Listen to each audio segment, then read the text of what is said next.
like to welcome you to Friday, Thought for the Day, and it, as always, good to be with you. The words for today are from the 14th chapter of the Gospel of John, the 27th verse, part of the gospel lesson for this Sunday.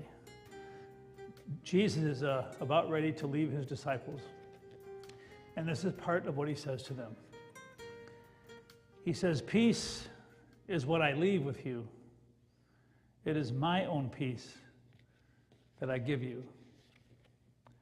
I've thought a lot about that. Peace is a word that we throw around a lot.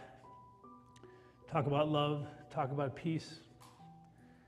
And I was thinking about how the word peace does not always capture the way our world is.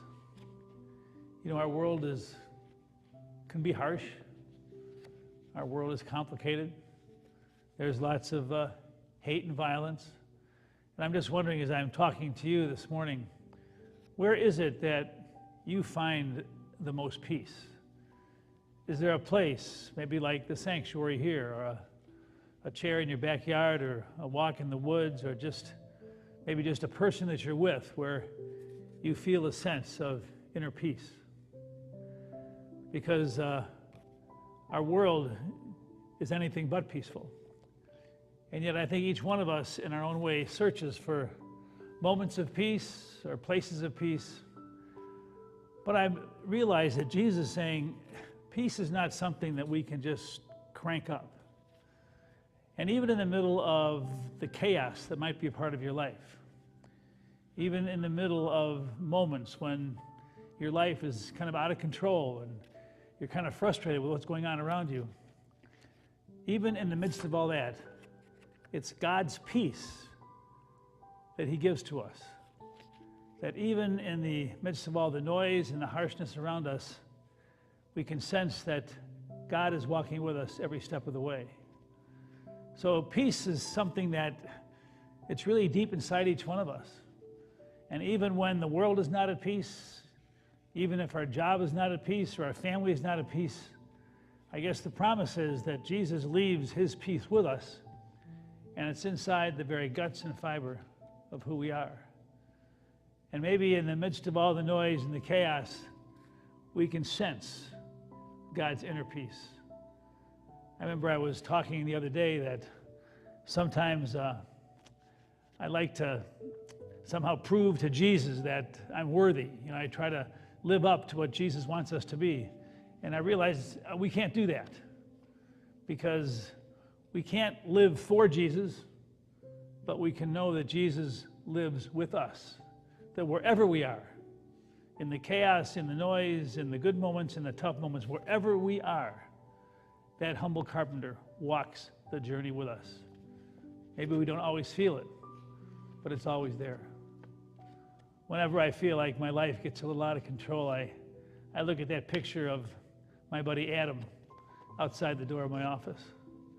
I haven't talked about Adam for a while. You know, Adam died when he was 16 years old. He would have been about 44 now, I think. And Adam lived so courageously and gracefully with his disability. You know, it even got to the point toward the end of his life where the only thing that worked was his head and his mind and his face, and he was so dependent on everybody for almost everything, to go to the washroom, to take a shower, to get on the school bus, whatever. And yet, Adam lived with a sense of peace, despite the unfairness of his journey, despite all the obstacles. Adam radiated a sense of inner peace because he somehow, in his young age, was comfortable inside his own skin. He didn't complain. He didn't get angry. He just lived his life the best he could. And I look at Adam every day and I say, Adam, you are my rabbi. You are my teacher. Because without saying a word, you taught me that peace that God gives to us is a gift that's inside. And our life may not be at peace. Our world may not be in peace. My journey may not be in peace. But the peace of God, which passes all understanding, is a gift that lives inside the heart and soul of each one of us. Thank you, Adam, for being my rabbi, so that every day I can wake up and say, Don, just enjoy and celebrate that inner peace that God gives us. Just earlier this morning, I had some coffee with a Vietnam veteran, and Paul was sharing with me what it was like to be just like a young teenager, an old teenager or whatever, and what it was like to be in Vietnam and fighting for our country in a war that in many ways didn't make any sense. And he talked about the struggle, and he talked about innocent people being hurt, and he talked about how being a veteran makes him understand a little bit about what's going on in Ukraine. And Paul talked about his journey. And I'm thinking of people like Paul serving our country. I'm thinking about the people of Ukraine. I'm thinking about this is the week leading up to Memorial Day, which is a week from Monday. And I think maybe the best way that we can say thank you, in fact, one of the guys told me, Don, the best way that you can say thank you to a veteran is to be the kind of citizen worth fighting for. And I thought about those words. The best way to say thank you to a veteran or anybody in the military is to be the kind of citizen worth fighting for. I think of Paul, a Vietnam vet. I think of Adam. I think of many of you.